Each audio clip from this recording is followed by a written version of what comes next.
You're listening to Workplace Perspective, an employment law podcast presented by Sapphire Legal.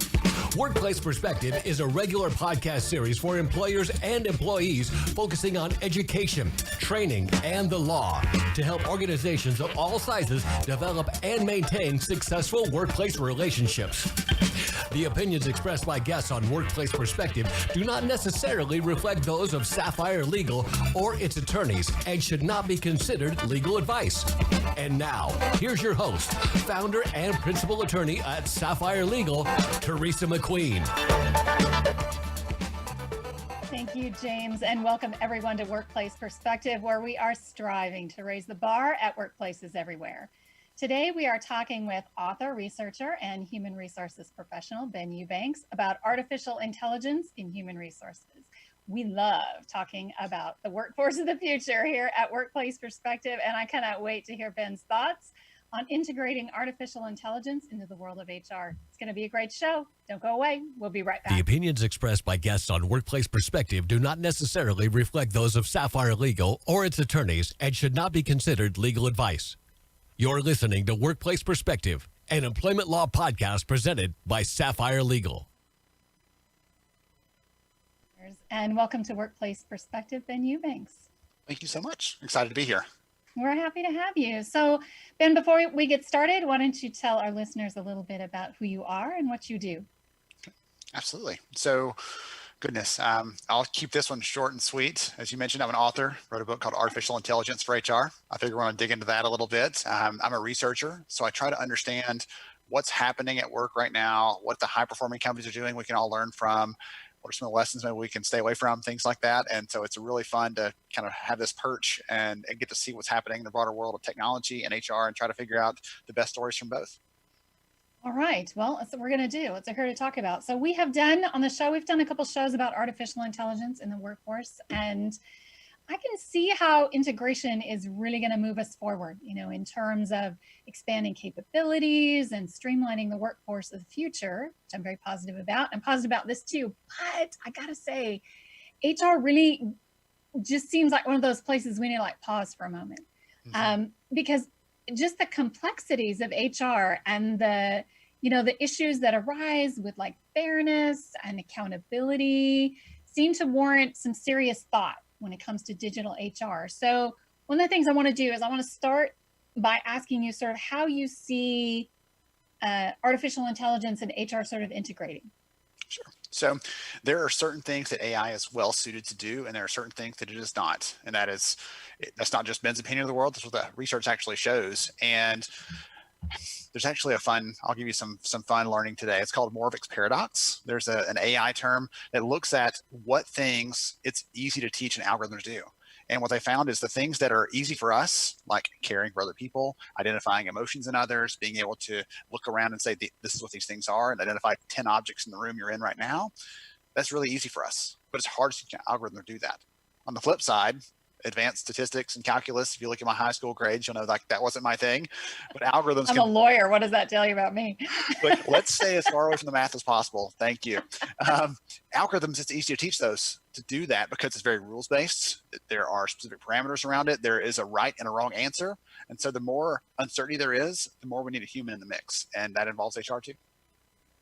Yeah, I think that's one of people's biggest fears. And I think that it is a fear. And so people aren't really thinking it through to say that, it can be parsed, right? It sounds to me almost what you're saying, it really can be parsed out because there are things that artificial intelligence is really good at. But then there's the human aspect that needs to be taken into consideration. And what we've been hearing on the show a lot is this idea that the more that we utilize artificial intelligence, the more it frees up human beings to do more of what they're good at. More of that human aspect. So I was going to say that the human aspect, you brought that up. So what's fun is as I was writing the book, I actually finished everything I'd planned to write and went to the publisher and said, I feel like if someone reads this, they're going to think, what in the world is that going to have for my job? Because these tools can do amazing things in hiring and developing talent and engaging people without the HR professional being involved in that directly in some cases. And I was like, I don't want them to feel distraught. So I went back and did some research on what happens when automation comes through. The wave of mechanical automation and in years past, digital automation now, what happens to the jobs that are left behind?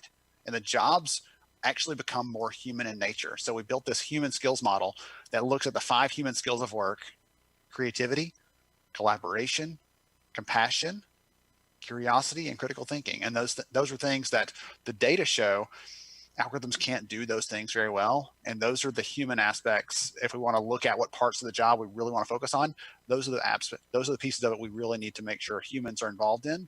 No one wants to outsource compassion to a robot, right? Right. Yeah. I mean, that's part of the fear. So tell me, what are you seeing? How right now is HR sort of integrating AI into the profession? So there's a lot of good use cases out there. A lot of them focus actually on hiring, just because there's so much volume there, so many candidates coming through. It's really hard. I don't know. You might have met them, but I've never met a recruiter that said, I can't wait to get up today and go look at 200 resumes. Like, yes, no one does that, right? That part of your job is already pretty robotic anyway, right? So if we could have an algorithm help us do that, that's not just do that, but we might talk on the bias a little bit, maybe in a little bit. But if we I want to get there. I got it. It's on my list. Okay, help with that without looking at someone's gender, their name, where they live, where they went to college, like those things that might flag a certain gender or ethnicity. If we can avoid those kind of things and just look at their skills, their capabilities, and rank them on those, an algorithm could actually help us to do that in a more unbiased way. All right. So on the recruiting side, there's some good applications. There's actually some interesting things inside the workplace as well. There's a company I ran across at one point. I actually coached them in a competition a couple of years ago because I thought it was just so neat. And they actually have an AI coach for managers in the business. So if it kind of sits there on my dashboard, and if I'm working away, it takes information from my performance reviews, takes information from employee feedback surveys, and you find out after one of those feedback surveys, like, hey, Ben's not very good at delegation. And so it can pop up and say, hey, if you have a few minutes, we can take you through a TED talk on how to delegate better, or here's some training. Yeah, and it can coach me on the things I need to work on, but your things you need to work on are radically different, right? And so it can give us some tailored coaching and support. Again, does it replace the human? No. But for those low-hanging fruit, the easy interventions, that at least spurs me. I might not even realize that I'm bad at delegating until I get that feedback from the people, and I might ignore it from them. But when it's pushing it like, hey, this is coming up over and over again, we see a theme, you can get better at that. So there's some really interesting applications in learning, talent management, engagement. You name it, we can go kind of deep in one area or another.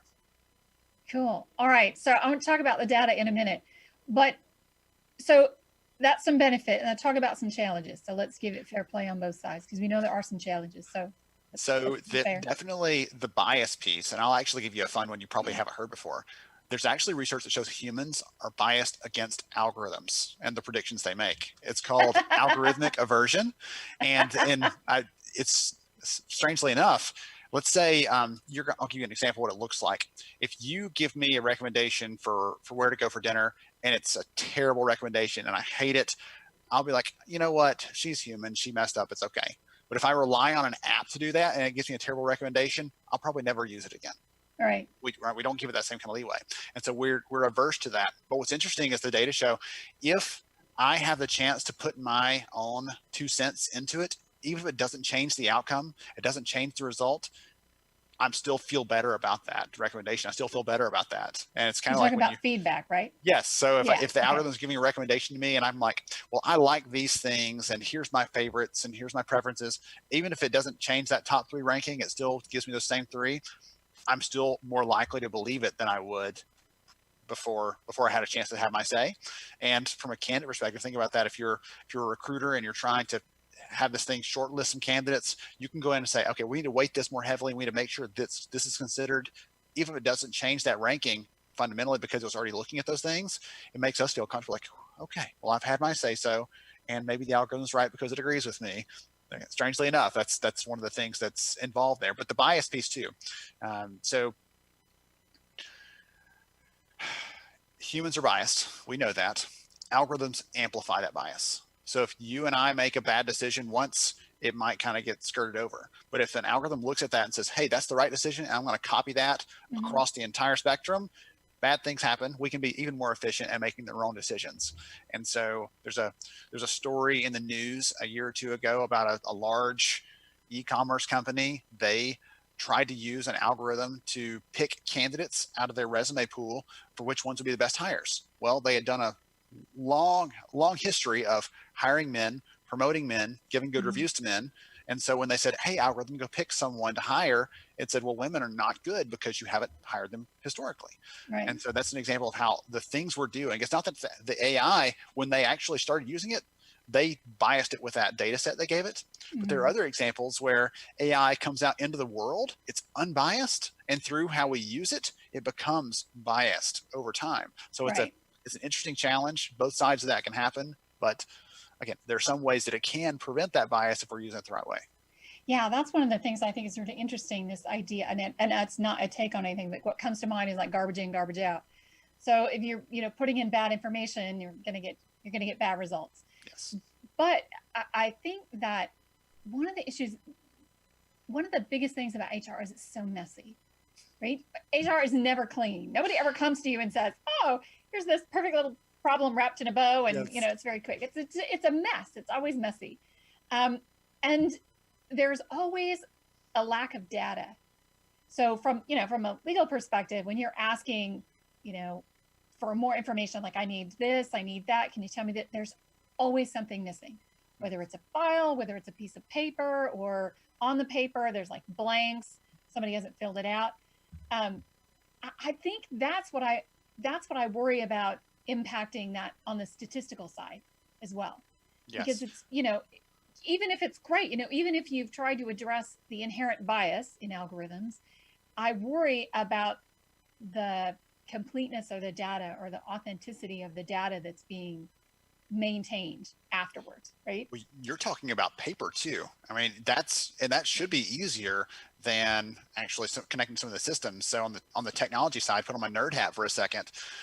Depending on the size of the company, you could be using dozens of applications to manage all the different pieces of your HR and talent and learning functions.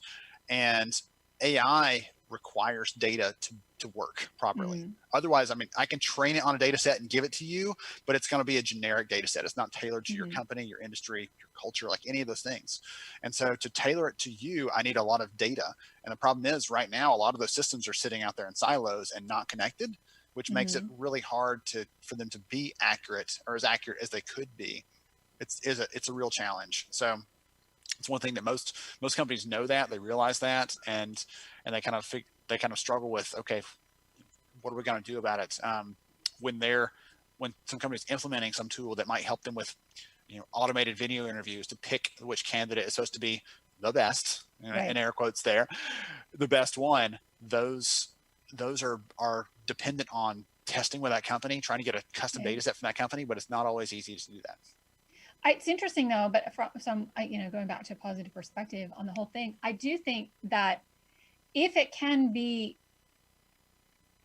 tighter, if it can be more accurate and all, I do think that it would help in cases of discrimination, because a lot of, especially, it's a particular kind of discrimination that happens through policies and procedures and practices of a company. So they're impacting. So they implement a policy that, while on its face is neutral, right? Yes. It looks absolutely neutral, but the impact is actually disparate. It's impacting one group different than another, unintended consequences. And one of the ways you prove that sort of bias or that discriminatory intent or whatever is through statistical analysis, data. So if the data can be more accurate, then it would be, it'd be a great way to complement that, to find out, if a company faster is a policy that's being implemented actually disproportionately impacting one group more than another, even though it seems to us to be perfectly neutral, right? Yes. We didn't base it on sex, we didn't base it on any protected classification. So in that way, I think it'd be kind of cool. Yes. Well, what's really neat is there are some pretty amazing applications that can help us to solve that ignore all the gender and everything else, and that can help us see what's happening behind the scenes, and again, make those more objective decisions. And again, I can give you some examples of that in a little bit, but it excites me to think that if we can remove that human bias in the process as much as we can maybe get better, a more fair and equitable kind of work environment. Yeah, I think so too. All right, so we're going to take a break. We're about halfway. So when we come back, more thoughts from Ben and his insights on artificial intelligence in HR. So stay with us. We'll be right back.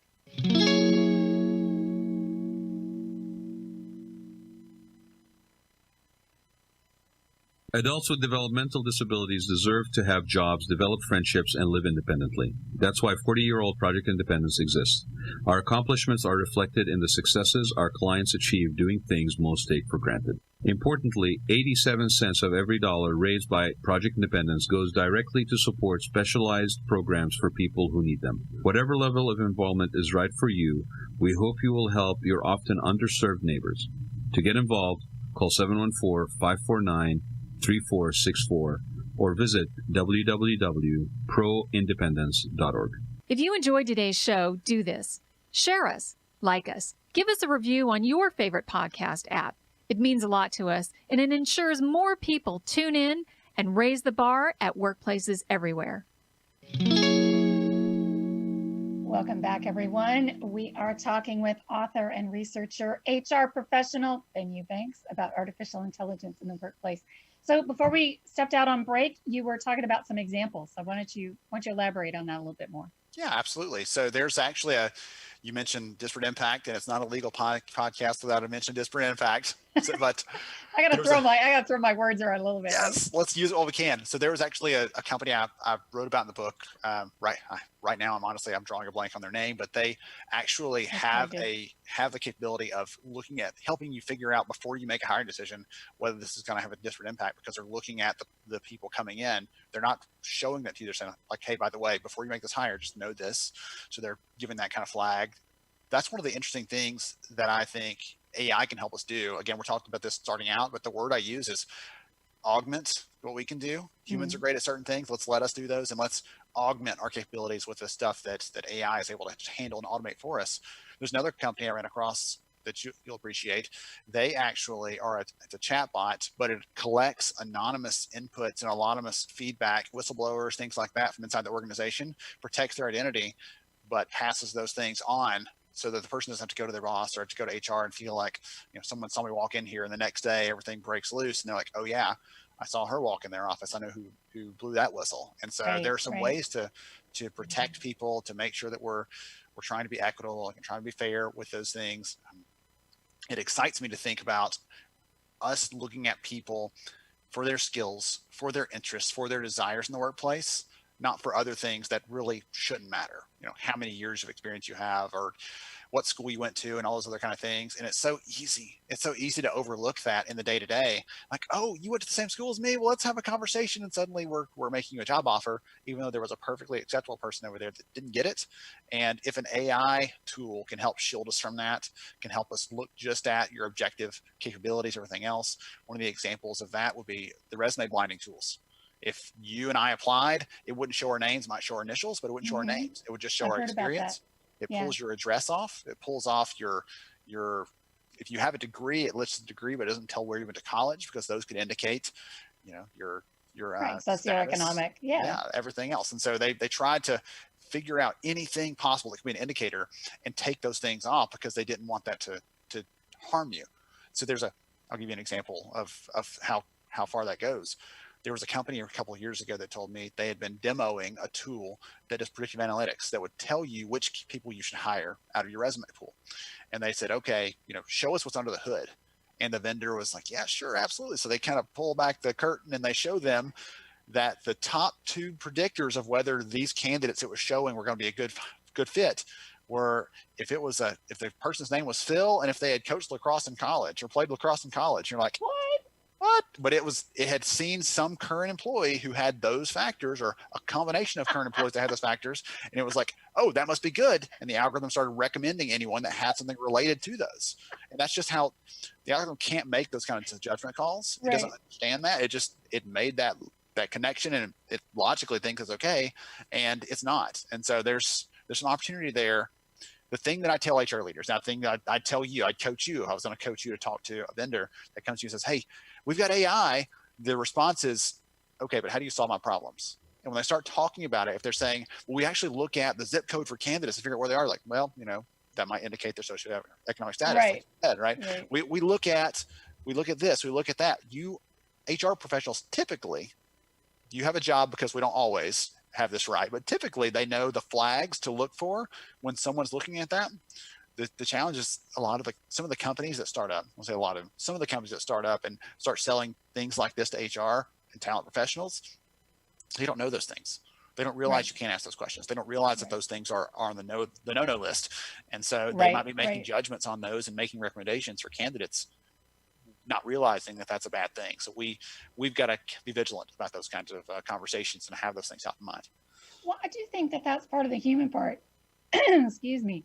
So, I get excited about the idea that people are going to be able to do more with their jobs, or, different aspects of their job. And I think that finding those things, being the arbiter of, is the system actually working correctly, instead of, being so in the trenches and not being able to have that sort of high level view over everything. And I think that when you get to step back and look about, what is this giving us? What are we getting out of this? Are we getting what we need? How is it overall? Is it working? I think that's going to be great. So I think there's a lot of different things that are going to come out of this once we, get it more sort of worked into the system, and some of the inherent issues worked out of it, which leads me to, so if someone is looking at integrating HR or artificial intelligence in their HR program. So give us some practical tips. So if we got, our HR people out there listening, give us some tips on stuff that they should be looking for, or success, some pitfalls, something practical for them to be able to walk away from today with. Absolutely. So the first one is kind of reiteration of what I said. Don't get wooed by someone saying we have machine learning or it's got natural language processing in it. Get down to the nuts and bolts of what problem it's solving for you, and make sure it's a problem you actually have. I mean, in some cases, it's a solution in search of a problem instead, and that's not what we need. You know what your problems are better than anyone else. It needs to solve those things, or it's not worth the conversation. And sometimes your actual solution might be, I just need to hire an admin to help us with this stuff, because it's too unstructured for an algorithm to handle it. But we could teach someone to do this in a few days, and they'd be able to handle it much cheaper than we're paying for that software license. So know that the answer is not always AI. It's not always. In the cases where it is, ask those questions, be willing to push back a little bit. Don't accept someone's, oh, well, we've got a proprietary algorithm. That's fine. But if it makes a decision that I have to be on the hook for, I'm going to need more to go on than that. I'm going to push back on that a little bit and need to know what sort of signals is it considering, what sort of factors is it considering. And if you think about this spectrum of work that we have in HR, I made the joke about the resumes earlier, right? That's an example of the kinds of things that are very repetitive, very task oriented. They're not human oriented at all. And they happen over and over and over again. Those are the things that are really good low-hanging fruits for automation, for handing off to an algorithm. We did some research at the very end of last year, and we actually asked candidates themselves, when is it okay with you for an employer to use AI in the hiring process? And we kind of explained what that was. We wanted them to understand what it means, and when is it okay with you? And what they said was very, very early in the process, when I just show up on a career site or I'm looking at your job page, things like that, it's okay if a chatbot pops up and talks with me, takes my resume, things like that. But the closer I get to someone handing me an offer and saying, we want you to work for us, the more the candidate wants a human in the process, the more they want to look someone in the eye, or probably not shake someone's hand right now, shake an elbow, but they want to see someone and understand what it's like, because we don't make that decision. Hopefully the candidate doesn't make that decision lightly about where they're going to go and what they're going to do. Because it's a two-way street, right? Yes. I mean, you're interviewing the company as much as the company is interviewing you. And if you never get that feel for what is this company, you're going to have a hard time making that decision, or they're just not going to make the effort to make the decision, right? Yes, absolutely. Interesting. So one of the fun things, I mentioned the chatbot as an example of that. One of the fun things we found in our research is I'm very skeptical at sometimes. I mentioned I'm an optimist, but I'm also skeptical sometimes, because I hear all the vendors in the HR technology space saying we're the best, we're the first, we're the only, and they can't all be the best and the first and the only. And so I'm a little bit skeptical of that. So I push back on some of them saying, when the chatbot thing started, I'm like, is that really that valuable? How do people feel about it? And what was interesting is one of them told me that at the end of the process, you have been interacting with the chatbot. You know it's not a person. There's no illusions there. You've submitted your resume. You applied for the job. 75% of those people say thank you to the chatbot. To the chatbot. Thank you for this. Of course we do. Because, I mean, if you apply for a job online recently, you want to throw your computer out the window. It's not fun at all. But the chatbot experience feels different. That's awesome. All right. So I have a feeling Paul's giving us the signal here. So just to wrap up the show, thank you so much for being with us. If you have a very short, some words of wisdom or some final thoughts for us, that'd be great. Some final thoughts, probably not long enough for a story, but some final thoughts. I'll say, I mentioned earlier, the human skills of work, creativity, collaboration, curiosity, critical thinking, and compassion. All of those are, we would want those in a person working next to us right now. We already want those things, but the research shows that those things are going to become even more important in the near future. And so focus on those in yourself, but focus on those in your people as well to future-proof yourself. Great words. Great parting thoughts. Well, Ben, thank you so much for joining us. Tell us the name of your book again. Artificial Intelligence for HR. Thank you so much for joining us. It's been great to have you. If you want to learn more about Ben, you can find him on the web at upstarthr.com. That's upstarthr.com. You can also find him on our website at sapphireLegal.com/podcast. I also want to thank our listeners, my radio angels, James and the Knave at Night, our workplace team extraordinaire, our engineer and producer, Paul Roberts, our associate producer, Melissa DeLacy, with music provided by the very talented Stephen Versaloni. So thank you all for joining us. Until next time, keep raising the bar.